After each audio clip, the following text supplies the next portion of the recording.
She thought money made her untouchable, until the owner walked in. The dining room glowed like a scene staged for a postcard. Crystal chandeliers suspended soft suns over linen-draped tables, silverware laid in exacting lines, and the murmur of conversation folding into a soundtrack of polite laughter and the clink of glass. Waiters moved in practiced choreography, balancing plates and polite smiles, while the air smelled of butter and citrus, and something faintly floral from the bar. Back of house, in a narrow corridor that smelled of steam and lemon soap, Emily steadied herself against a hot metal counter. She wiped her palms on her apron and checked the tray one last time. A medium-rare ribeye, a Caesar salad dressed just so, 2 glasses of a light Pinot. Emily was 30, her skin warm brown and smooth, her hair pulled into a practical bun. She had been working nights for longer than she admitted to herself, saving each paycheck and juggling classes during the day. Tonight the hours had left a softness under her eyes and a precision in her hands honed to the point where she could carry 5 plates without looking. Her fingers trembled once as she picked up the tray. It was the kind of small human tremble that came from doing the same thing one time too many during a week that had no off switch. She breathed out and moved into the dining room, a practiced smile in place and the kind of calm people mistake for ease. At the center of the room under the largest chandelier sat Evelyn Monroe. She wore the sort of dress that seemed designed to catch every light and a smile that came pre-arranged for cameras. A thin diamond bracelet hugged her wrist. She commanded her table with the unmistakable posture of someone who had been afforded courtesy by deference for as long as she could remember. Around her, 3 friends laughed too loudly, their voices like silverware on porcelain. Emily approached with the ribeye. She set the plate down with careful precision. "This steak looks—" Evelyn cut off. The word smoothed into a tone that suggested disappointment was a personal affront. She flipped the menu open, scanned, and then looked up at Emily with a faint smirk. "Is that medium rare? It looks raw. Did someone forget what medium means?" A hush. Some sounds in the room gained weight, like the breathing in a theater before a pivotal scene. Emily's mouth opened and closed. The practiced response lodged somewhere between professional courtesy and self-defense. She placed the dish, voice steady. "I'll take that back to the kitchen and ask Chef to cook it a bit more. I'm sorry about that." Evelyn's smile sharpened. "And who trained you to carry a tray like that?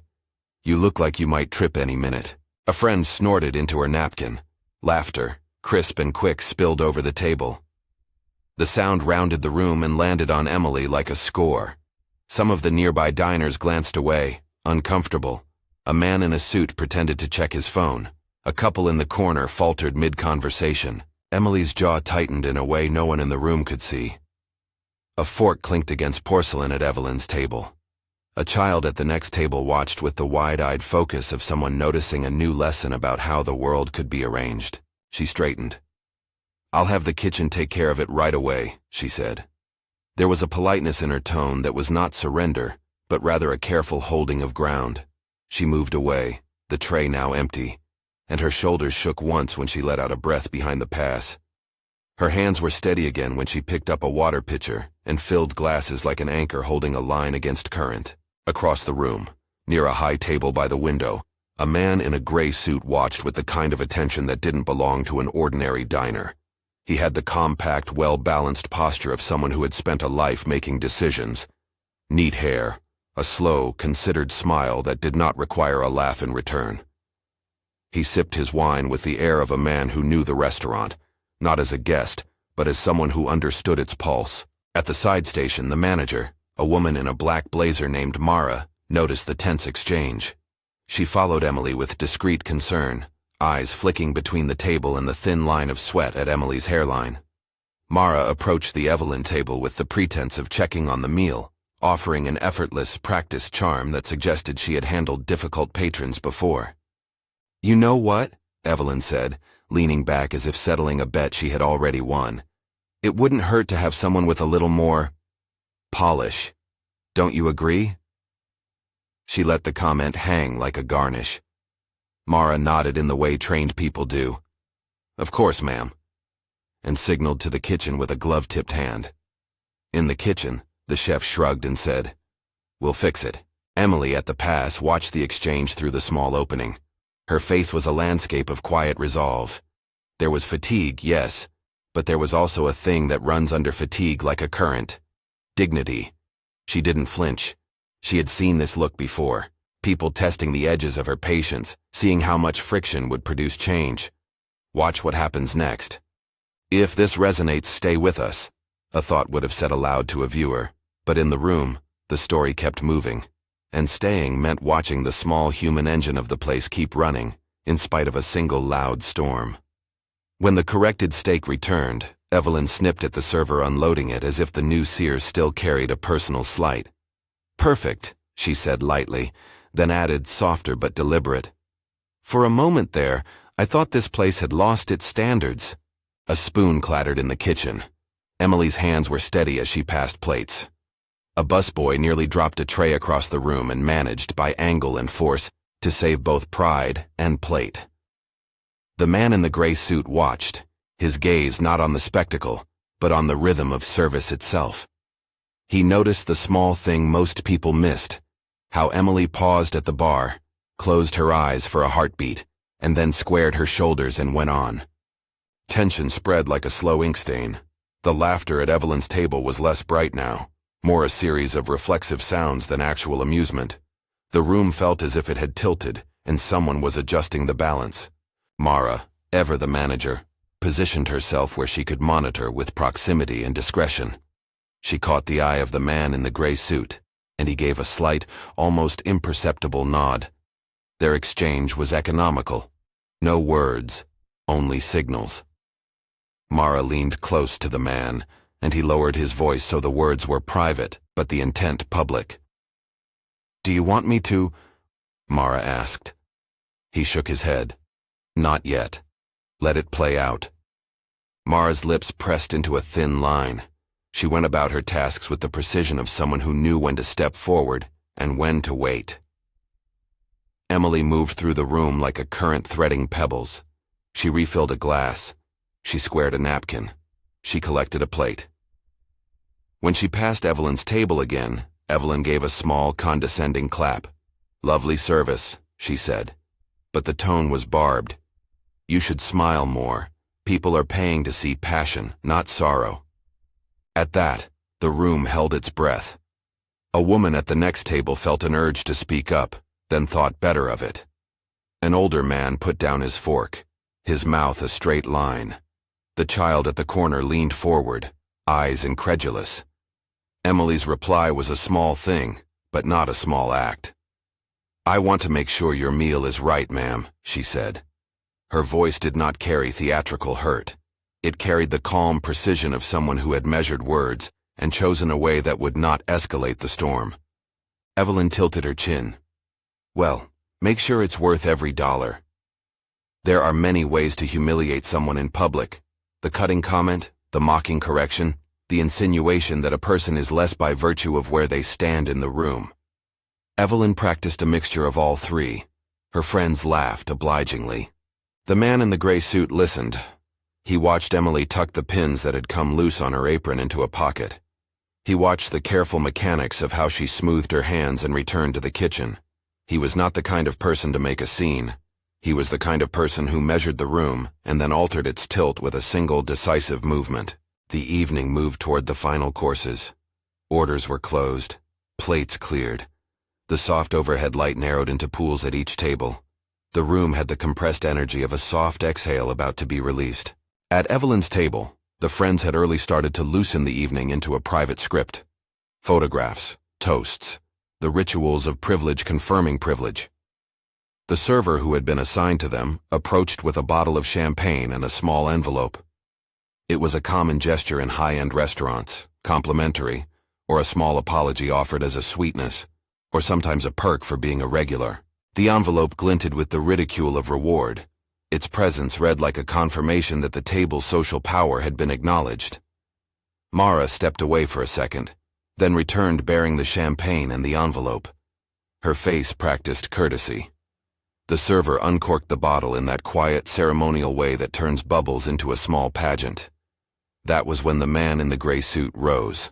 He stood without a show, with the kind of quiet authority that makes the room absorb a new focus. Heads turned out of instinct and social curiosity. He moved toward Evelyn's table with a step that was neither rushed nor theatrical. Something in the room shifted, an expectant hush that isn't imposed but agreed upon by an attentive crowd. "Excuse me," he said, as he leaned a fraction over the table, voice even and calm. "May I join you for a moment?" For a beat, Evelyn blinked, as if the newcomer had misdirected his attention. "This is a private table," she said, as if ownership of space could be cobbled with words. The man smiled and, in place of a claim, he offered an introduction. "Charles Donovan, I own this place." Murmurs rustled through the server staff like leaves. Charles Donovan had the measured cadence of someone used to command, but preferring not to brandish it.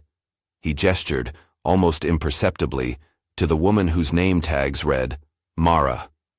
A small validation for the staff that is worth more than any ceremonial title in public. Mara moved forward and quietly explained, in the kind of voice reserved for courtesies, the situation as it stood, the champagne, the envelope, the perceived gift. "Mr. Donovan thought it best to confirm before we proceed," she said, deflecting attention without avoiding consequence. Evelyn smiled that practiced smile again, as if this were a small social glitch. "How gracious," she said lightly. "It's very kind of you." Charles listened.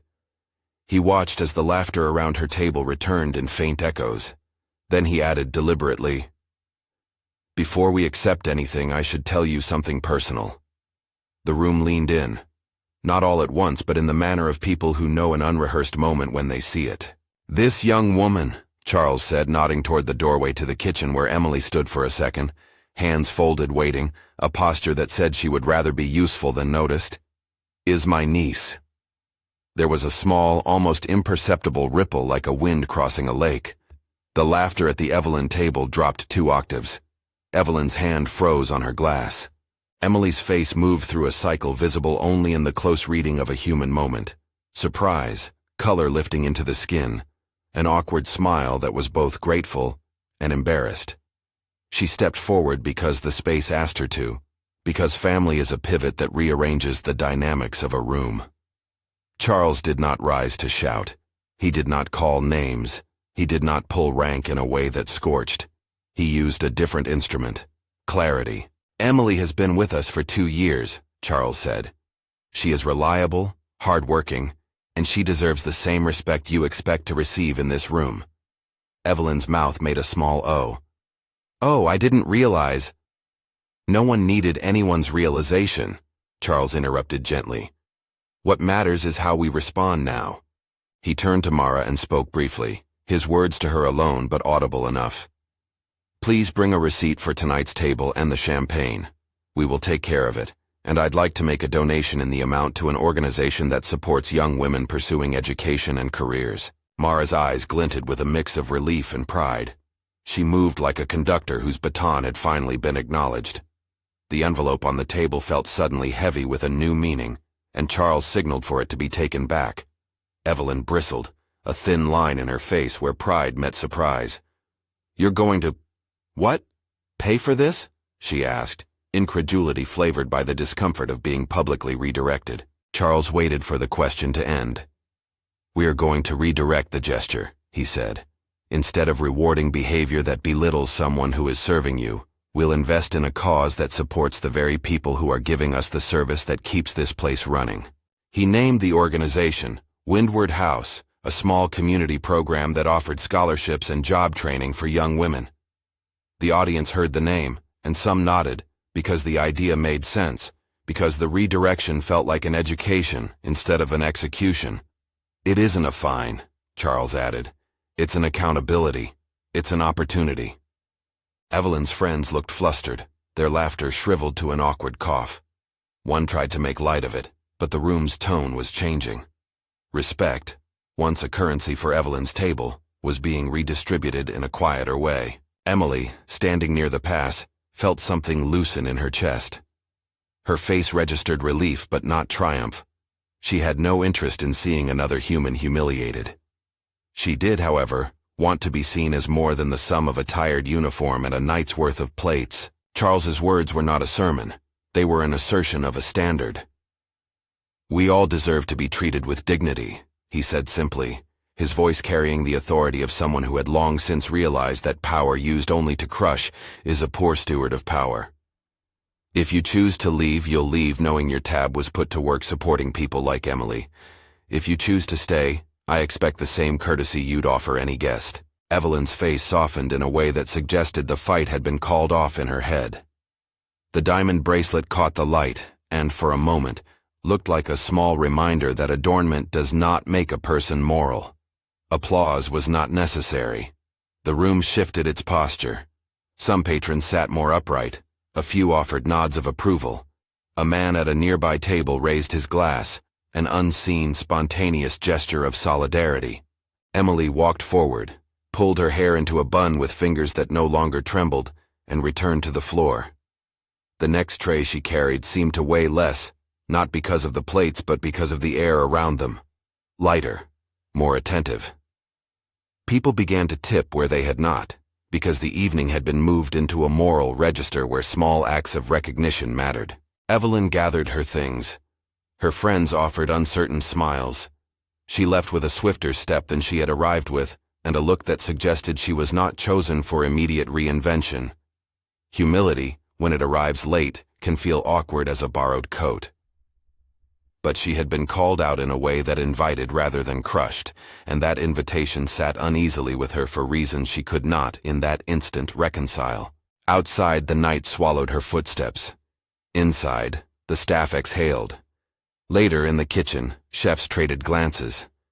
Mara squeezed Emily's shoulder as she passed. "Good job," she said, the words simple and full. Emily's eyes shone a little and then cleared. She nodded and went back to work. Charles returned to his seat at the back. No one clapped. The evening resumed its rhythm, but something had shifted. The clinking of glasses seemed more purposeful. Conversations resumed with a tone that acknowledged that the room had been gently corrected. The change was not grandiose. No one on that night promised to fix the world.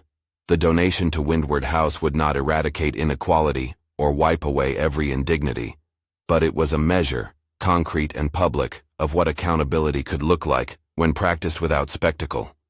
It was a lesson in how an institution could take authority and channel it toward repair. In the days that followed, a few regulars mentioned the evening to the staff. "That man in the gray suit, class act."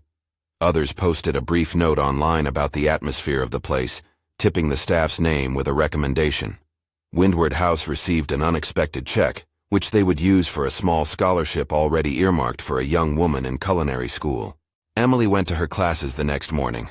She lifted heavy pots and logged into online lectures with a renewed steadiness. Her path forward was not suddenly cleared of obstacles, but someone had done the most human of things.